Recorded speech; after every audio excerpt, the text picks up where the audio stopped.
sir, gaano na ho kayo katagal na nakatira doon sa condo? 10 years na ho. 10 years na. Ano po ang trabaho niyo, sir? Wala ho. Diagnosed daw ng schizophrenia ang suspect na si William Mike de Guzman sa pagpatay sa isang condominium basketball court sa Parañaque City. Ito mismo ang sinabi ng mga kaanak ng suspect matapos umamin si de Guzman sa kanyang ginawang krimen dahil di umano ay naingayan siya sa mga naglalaro ng basketball malapit sa kanilang condo unit. Paano ho yung pagkain po ninyo, sir? Sino nagsusuporta sa inyo? Yung asawa ko ay nasa ibang bansa. May anak po kayo?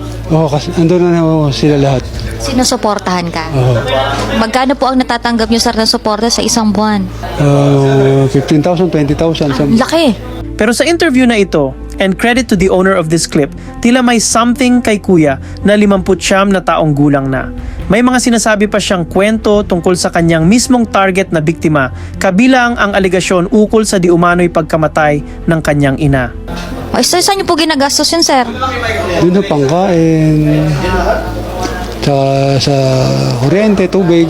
Pwede ba malaman, sir, may naging problema ho ba kayo sa katabing unit po ninyo?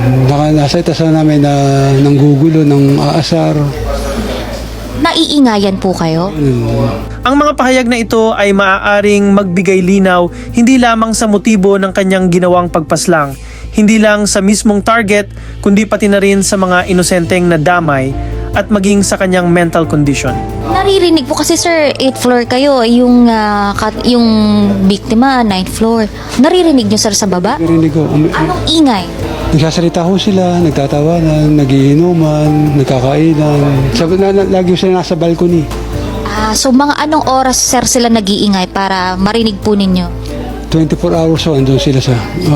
Dahil everyday nga ho, nag-iingay sila ron. Tapos hanggang inabot ng tanghalian, hapon, medyo napipikon na rin ako. Makikita nga sa clip, lalo na sa huling bahagi ng interview, na tila may kakaiba sa suspect sa kanyang pag-iisip at paraan ng pananalita. Mapapansin din na parang natatawa pa ang suspect, pero kung susuriin mong mabuti, maaaring ito ay kaugnay ng kanyang mental condition.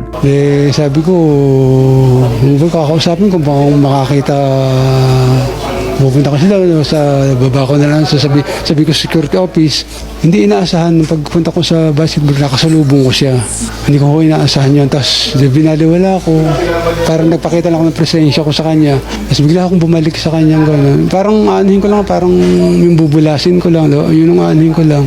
Sa aming honest opinion, maaaring naagapan sana ang trahedyang ito kung nagkaroon ng proper communication sa magkabilang panig, pati na rin sa mga kaanak ng suspect na aware sa kondisyon ni William.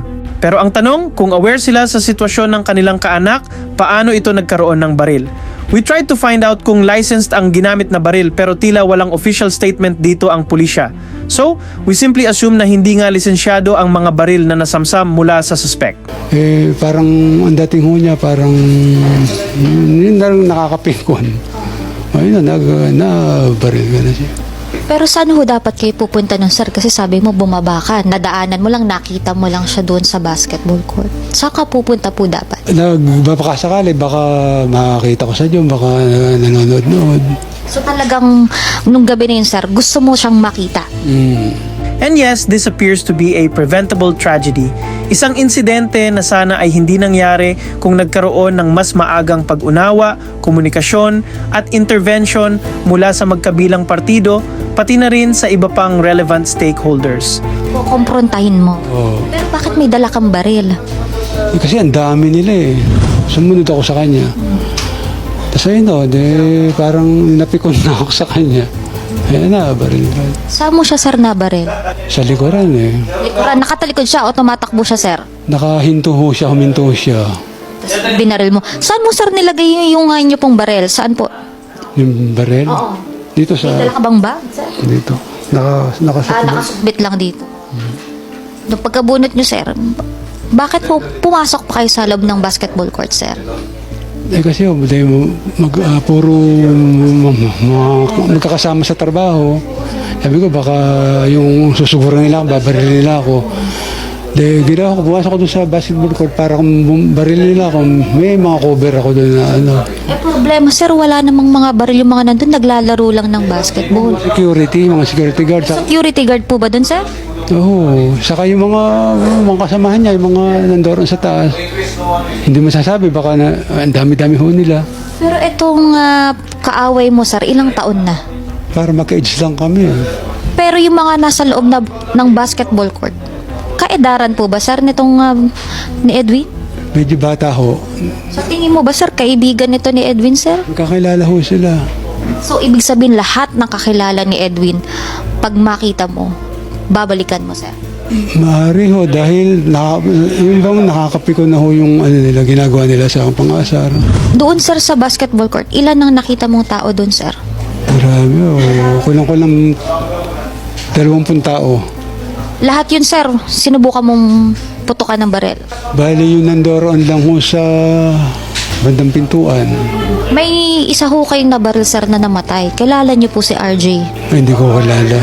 Nabaril mo siya sir, namatay. May pagsisisi ka ba sa nagawa mo sir sa lahat po ng biktima, maging si Edwin? Oo, nakakapagsisi.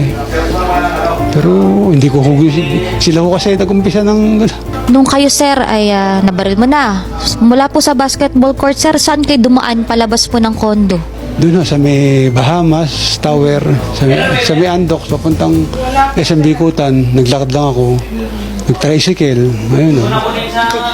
Tama ho ba sir? May mga nakita ba kayong security guard na nakita kayo naglalakad palabas ng kondo? Oo. Ano sabi po nila sa inyo sir? Wala ho.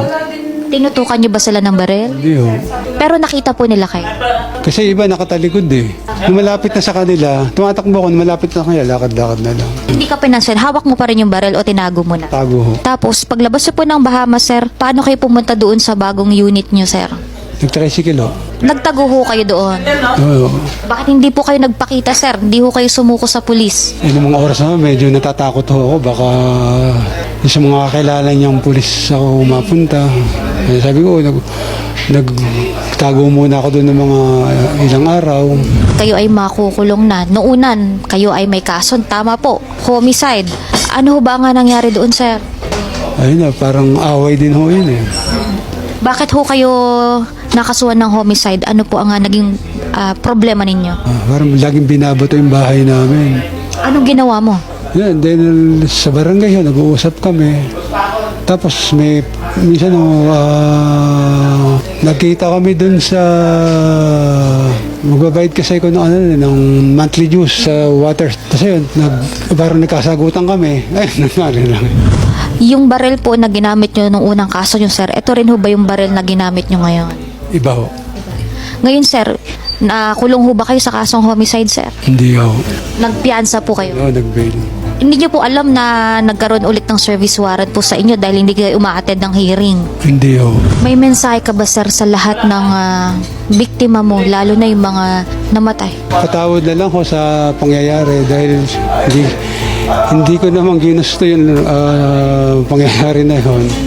Kumbaga sila Edwin ang nag-umpisa ng gulo at maaaring nadamay lang yung iba. Pero para pinagsisihan ko rin.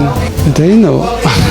Tatanggapin nyo na ho na habang nililitis po ang inyong kaso ay nasa kulungan po kayo.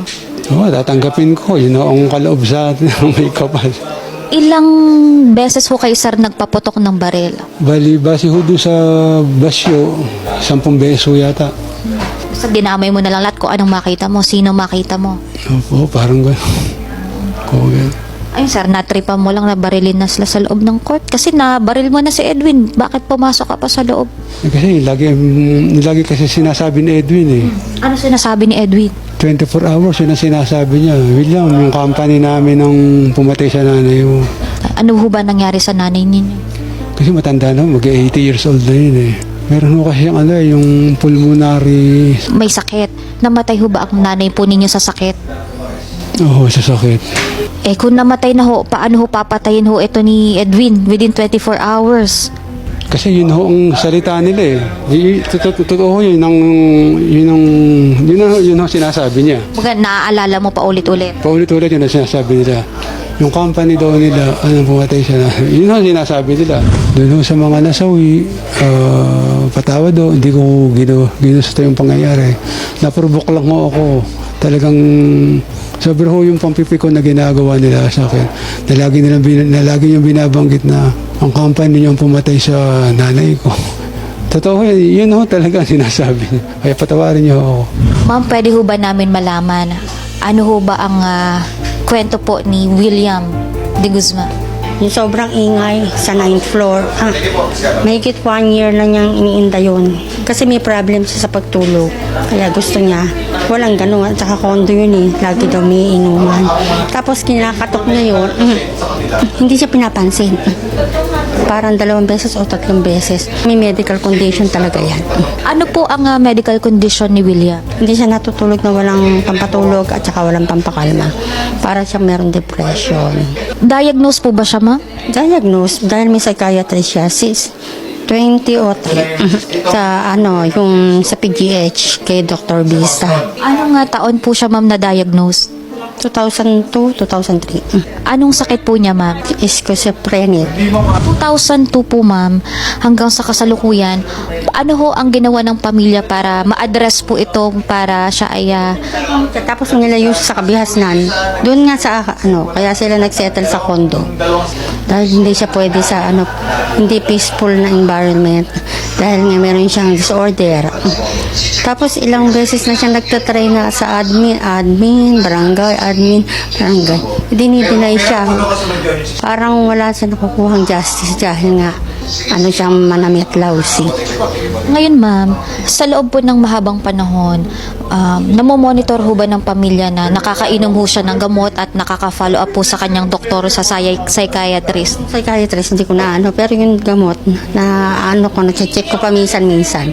Kasi iba naman yung tinitiran niya, iba naman yung tinitiran. Kailan po siya huli po, ma'am, na check up? Nakainom ng gamot? Hindi ko nga baka siguro, baka 1 month o 2 months, baka nagpabayarin.